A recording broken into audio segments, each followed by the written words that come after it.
Congress party ప్రయత్నాలు ఒకవైపు ఇట్లా సాగుతూ ఉండగా, అంటే ఆంధ్రప్రదేశ్లో మళ్ళీ మేము పాగా వేయాలి అని చెప్పి వాళ్ళు ప్రయత్నిస్తూ ఉండగా, ఇంకొక పరిణామం ఏంటంటే తెలుగుదేశం పార్టీ తెలంగాణలో మళ్ళీ యాక్టివిటీ మొదలు పెట్టబోతోందా, యాక్టివైజ్ కాబోతోందా. చంద్రబాబు నాయుడు గారు మనం వచ్చినప్పుడు కొంత హడావుడి జరిగింది. ఆయన పార్టీ ఆఫీసులో కూడా మాట్లాడుతూ మళ్ళీ తెలంగాణలో కూడా మేము అందుకుంటాం, తెలంగాణలో కూడా పార్టీని బలోపేతం చేస్తాం అనే మాట అన్నాడు ఆయన. కాకపోతే చంద్రబాబు నాయుడు గారు ఇదే మాటని గతంలో చాలాసార్లు అన్నాడు. ఆయన 6 నెలలకో సంవత్సరానికో ఒకసారి హైదరాబాద్లో ఉన్నటువంటి ఎన్టీఆర్ ట్రస్ట్ భవన్కి వచ్చి మళ్ళీ తెలంగాణలో పార్టీని బలోపేతం చేస్తాం, తెలుగుదేశం పార్టీ ఇక్కడే ఆవిర్భవించింది, రామారావు గారు ఇక్కడే పార్టీని పెట్టారు, తెలంగాణ కోసం తెలుగుదేశం పార్టీ ఎంతో చేసింది, ఇట్లాంటివి మాట్లాడుతూ వస్తున్నారు. కానీ ఎప్పటికప్పుడు మాట్లాడడం వెళ్ళిపోవడమే కానీ దానికి సంబంధించి ఎటువంటి ఫాలోఅప్ యాక్షన్ జరగల. చాలామంది అభిప్రాయం, నా అభిప్రాయం కూడా ఏంటంటే తెలంగాణలో తెలుగుదేశం పార్టీని నిర్వీర్యం చేయడంలో ప్రధాన పాత్ర చంద్రబాబు నాయుడు గారిది. 2014లో అంత మంచి ఊపులో ఉన్న పార్టీ, అంత వ్యతిరేక వాతావరణంలో కూడా అసెంబ్లీలో 15 సీట్లు తెచ్చుకున్నటువంటి పార్టీని ఆయన ఆంధ్రప్రదేశ్కి మాత్రమే పరిమితం చేసి తెలంగాణ మీద ఎటువంటి శ్రద్ధ పెట్టకుండా, తెలంగాణకి సరైన నాయకత్వాన్ని ఇవ్వడానికి ఏమాత్రం ఆసక్తి చూపకుండా ఆ పార్టీని తెలంగాణలో నిర్వీర్యం చేశారు అనే మాట వాస్తవం. ఆ తర్వాత తెలంగాణ తెలుగుదేశం పార్టీకి ఆయన అపాయింట్ చేసినటువంటి అధ్యక్షులు అందరూ కూడా ఇన్ఎఫెక్టివ్, బలమైన నాయకులను పెట్టలేదు. ఎప్పుడైతే రేవంత్ రెడ్డి విడిపోయాడో అప్పటి నుంచి కూడా చాలా వీక్ అయిపోయింది ఆ పార్టీ. నిజానికి 2014 నుంచి 2019 వరకు అయితే ఉద్దేశపూర్వకంగానే వీకెన్ చేశారా ఆ పార్టీని తెలంగాణలో అనే అభిప్రాయం ఉంది చాలామందికి. ఆ తర్వాత కూడా ఎప్పటికప్పుడు మాటలు చెప్పడమే కానీ గ్రౌండ్ లెవెల్లో ఎటువంటి కఠినమైన నిర్ణయాలు, పార్టీని బలోపేతం చేసేటువంటి నిర్ణయాలు చంద్రబాబు నాయుడు గారు తీసుకోవాలి. కారణాలు ఏమిటి అనేది ఎవరికి తెలియదు.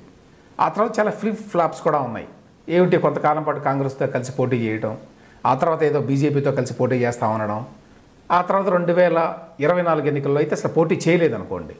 నిజానికి ఆయన తీసుకున్నటువంటి నిజానికి తెలంగాణకి సంబంధించి చంద్రబాబు నాయుడు గారు తీసుకున్నటువంటి అనేక నిర్ణయాల్లో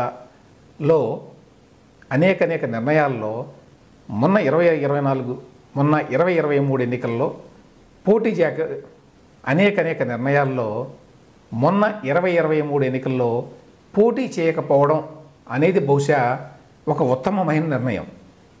ఆ కారణం చేతనే ఏపీ మీద ఫోకస్ చేయడానికి అవకాశం దొరికింది, ఏపీలో గెలవడానికి కూడా మరి అవకాశం వచ్చింది. మరి ఇప్పటికైనా తెలంగాణలో ఏమైనా చేస్తారా అంటే ఆ రకమైన సూచనలు ఏమీ కనిపించటం వల్ల. ఎందుకంటే తెలంగాణలో ఆల్రెడీ పొలిటికల్ స్పేస్ చాలా క్రౌడెడ్. అక్కడ కాంగ్రెస్ పార్టీ, బీజేపీ, బీఆర్ఎస్ 3 పార్టీలు ఉన్నాయి. ప్రస్తుతానికి బీఆర్ఎస్ చాలా వీక్గా ఉందనుకోండి. అయినా కూడా ఆల్రెడీ 2 పార్టీలు బలంగా ఉన్నాయి. తెలుగుదేశం పార్టీ తన యొక్క రూట్స్ను కోల్పోయింది. ఇప్పటికీ తెలుగుదేశం పార్టీకి తెలంగాణలో కొంత బలం ఉంది, ప్రధానంగా బీసీ వర్గాలు ఆ పార్టీ వైపు చూస్తున్నాయని చెప్తారు. కానీ చూసి విసిగి వేసారిపోయారు ఆ బీసీ వర్గాలు తెలుగుదేశం పార్టీ వైపు. చాలా కాలం పాటు చాలా విధేయంగా ఉన్నారు ఆ పార్టీకి. కానీ ఆ పార్టీనే వాళ్ళని అనాథలుగా వదిలేసింది నిజం చెప్పాలి అంటే. సో ఇప్పటిదాకా కళ్ళు కాయలు చేసుకొని తెలుగుదేశం పార్టీ కోసమే ఇంకా వెయిట్ చేస్తున్నారు అని చెప్పి అనుకోవడం తెలివి తక్కువతనం. ఆల్రెడీ వాళ్ళు రకరకాల పార్టీలోకి వెళ్ళిపోయారు స్థానికంగా ఉండేటువంటి పరిస్థితులను బట్టి. అందువల్ల పొలిటికల్ స్పేస్ లేదు అనేది ఒక పాయింట్. రెండవది, ఏ విధంగా వెళ్తారు వీళ్ళు? బీజేపీ తోటి ఆంధ్రప్రదేశ్లో వాళ్ళకు అలయన్స్ ఉన్నది. మరి తెలంగాణలోకి వస్తే బీజేపీతో అలయన్స్లో వెళ్తారా? అలయన్స్ లేకుండా వెళితే మళ్ళీ సమస్యలు వస్తాయి. కాబట్టి ఒంటరిగా వెళ్ళేటువంటి అవకాశాలు లేవు. బీజేపీతో కలిసి వెళితే తెలంగాణలో పరిస్థితులకి అది అంత అనుకూలం కాదు. అది గతంలో కూడా ప్రూవ్ అయింది. బీజేపీ తెలుగుదేశం కాంబినేషన్ తెలంగాణలో సంహౌ అది క్లిక్ అయ్యేటువంటి అవకాశాలు చాలా తక్కువ మీరు చూస్తే హిస్టారికల్గా, ఎస్పెషల్లీ 2014 తర్వాత. ఈ నేపథ్యంలో తెలంగాణలో తెలుగుదేశం పార్టీకి ఏదో గొప్ప అవకాశాలు ఉన్నాయి, లేకపోతే చంద్రబాబు నాయుడు గారు ఏదో చేయబోతున్నారు అని చెప్పి అనుకోవడానికి పెద్దగా అవకాశం ఉన్నట్టుగా నాకైతే కనిపించడం వల్ల. అయితే ఇదే టైంలో ఇక్కడ చెప్పుకోవాల్సిన అంశాలు మరొక 2 ఉన్నాయి. ఒకటి, విజయశాంతి గారు నిన్న ఒక ట్వీట్ చేశారు. ఏమనంటారు, ఈ ఉభయ తెలుగు రాష్ట్రాల సమస్యల పరిష్కారానికి ఏపీ సీఎం చంద్రబాబు నాయుడు గారు హైదరాబాద్కు వచ్చారని చెప్పి అందరూ భావించారు. కానీ తెలుగు రాష్ట్రాల ప్రజల ప్రయోజనాల కంటే తెలుగుదేశం పార్టీ ప్రయోజనాలే చంద్రబాబు గారి రహస్య ఎజెండాగా ఉన్నాయేమో అన్న అనుమానం కలుగుతోంది. ఎందుకంటే తెలంగాణలో మళ్ళీ తెలుగుదేశం పార్టీ విస్తరిస్తుందని చంద్రబాబు గారు చేసిన ప్రకటనే ఇందుకు ఉదాహరణ. ఇది కొంచెం విచిత్రంగా ఉంది. తెలుగుదేశం పార్టీ ఎందుకు తెలంగాణలో రాకూడదు? ఏ పార్టీ అయినా తెలంగాణలోకి రావచ్చు, బీఎస్పీ రావచ్చు కదా, తెలుగుదేశం మాత్రం రావడానికి వీలు లేదా? తెలంగాణలో తెలుగుదేశం బలపడుతుందని చంద్రబాబు గారు అనడం పలు అనుమానాలకు తావిస్తోంది. అదేంటి అసలు? What kind of statement is it? Vijayashanti గారు, తెలుగుదేశం పార్టీ తెలంగాణలో బలపడుతుంది అని చెప్పి ఆ పార్టీ నాయకుడు చెప్పుకుంటాడు, అందులో ఏమున్నది? అది పలు అనుమానాలకు తావిస్తోందట. తెలంగాణలో తెలుగుదేశం ఎప్పటికీ బలపడదు, కానీ తెలుగుదేశం పార్టీ తన కూటమి భాగస్వామి అయిన బీజేపీతో కలిసి తెలంగాణలో బలపడనీకి, అంటే తెలంగాణ యాస భాష వాడుతున్నాని అనిపించుకోవడానికి మధ్య మధ్యలో ఇట్లాంటివి రాస్తారు. తెలంగాణలో బలపడనీకి కుట్ర చేయ ప్రయత్నిస్తే, అదేంటి? ఒక పొలిటికల్ పార్టీ వచ్చి మనం ఇక్కడ విస్తరిద్దామని చెప్పి అనుకుంటే, పోటీ చేద్దాం అనుకుంటే, ప్రజల అభిమానాన్ని పొందుదాం అనుకుంటే అది కుట్ర చేయటం ఎట్లా అవుతుంది? విజయశాంతి గారికి బీఆర్ఎస్ డిఎన్ఏ బాగా ఎక్కువైనట్లుంది. ఏ పార్టీ అయినా భారతదేశంలో తెలంగాణలోనే కాదు, ఆంధ్రప్రదేశ్లోనే కాదు, ఏ రాష్ట్రంలోకైనా వెళ్ళి అక్కడ పార్టీ పెట్టుకోవడానికి, విస్తరించుకోవడానికి, బలపడ్డానికి రాజ్యాంగం హక్కు కల్పిస్తుంది. ఈ విషయాన్ని ఎంపీగా పనిచేసినటువంటి విజయశాంతి గారి లాంటి వాళ్ళకి చెప్పాల్సి వస్తుంది. అది దురదృష్టం. కాబట్టి తెలంగాణలో తెలుగుదేశం బలపడాలి అని ప్రయత్నించడం అనేది కుట్రలు చేయడం అని చెప్పి ఆవిడ క్యారెక్టరైజ్ చేయడం ఏదైతే ఉందో, అంతకంటే హాస్యాస్పదం, అంతకంటే కాన్స్టిట్యూషనల్ ఇగ్నోరెన్స్ మరొకటి లేదు. కుట్రలు చేయ ప్రయత్నిస్తే టీడీపీతో పాటు బీజేపీ కూడా ఇక్కడ మునిగి గలంతయ్యే అవకాశాలు ఉద్యమ తెలంగాణలో తప్పక ఏర్పడి తీరతాయి. ఇదొక భాష. ఉద్యమ తెలంగాణ అంటే ఏమిటో తెలియదు. అసలు కాంగ్రెస్ పార్టీకి ఉద్యమానికి సంబంధం లేదని బీఆర్ఎస్ వాళ్ళు చెప్తారు. ఈమెమో వెళ్ళి కాంగ్రెస్ పార్టీలో చేరింది 7 నెలల క్రితం. గమ్మత్ ఏమిటంటే ఆవిడ బీఆర్ఎస్ నుంచి లేక టీఆర్ఎస్ నుంచి బయటకు వచ్చిన తర్వాత చాలా కాలం పాటు బీజేపీలో ఉంది. ఇప్పుడు బీజేపీతో కనుక కలిసి ఇక్కడ పోటీ చేస్తే టీడీపీ బీజేపీ గల్లంతవుతాయి, ఉద్యమ తెలంగాణలో వాళ్ళని యాక్సెప్ట్ చేయరు అంటుంది ఆవిడ. మరి బీజేపీని యాక్సెప్ట్ చేయకపోతే ఉద్యమ తెలంగాణలో ఈవిడ ఎందుకని సంవత్సరాల పాటు అందులో ఉన్నారో తెలియదు.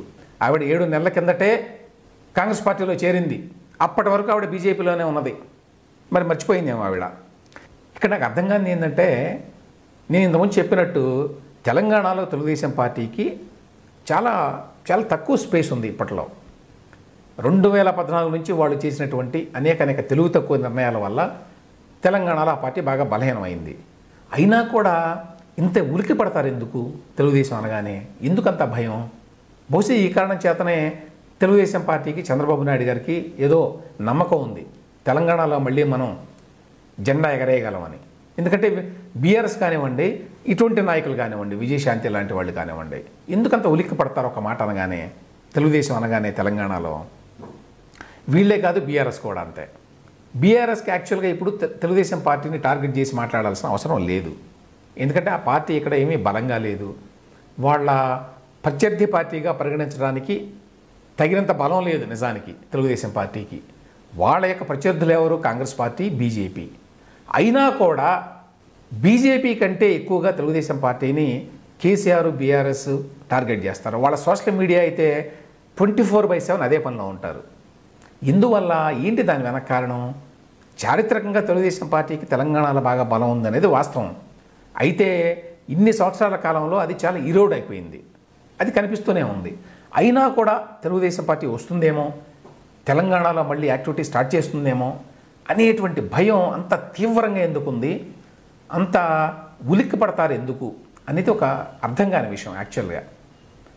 బహుశా అందుకనే తెలుగుదేశం పార్టీ కానివ్వండి, లేకపోతే చంద్రబాబు నాయుడు గారు కానివ్వండి, అప్పుడప్పుడు 6 నెలలకి, సంవత్సరానికి ఒకసారి వచ్చి హైదరాబాద్లో మేము మళ్ళీ వస్తాము, మళ్ళీ పార్టీని ఉత్తేజితం చేస్తాము తెలంగాణలో అన్నట్టుగా మాట్లాడుతూ ఉంటారు. బహుశా వీళ్ళ మాటలను చూసి తెలుగుదేశం పార్టీ కూడా ఆ ధైర్యం వస్తున్నట్టుగా ఉంది, తెలంగాణలో మళ్ళీ మేము జెండా ఎగరేయగలమని. వాళ్ళు ఎగరేయగలరో లేదో తెలియదు, కానీ ఇది అయితే వాస్తవం. బీఆర్ఎస్కి ఇప్పటికీ తెలుగుదేశం అంటే భయం, ఇంకా చాలామంది కూడా భయం ఉన్నది అని చెప్పి తాజాగా విజయశాంతి గారి ట్వీటు స్టేట్మెంటు చూస్తే మనకు అర్థమవుతుంది.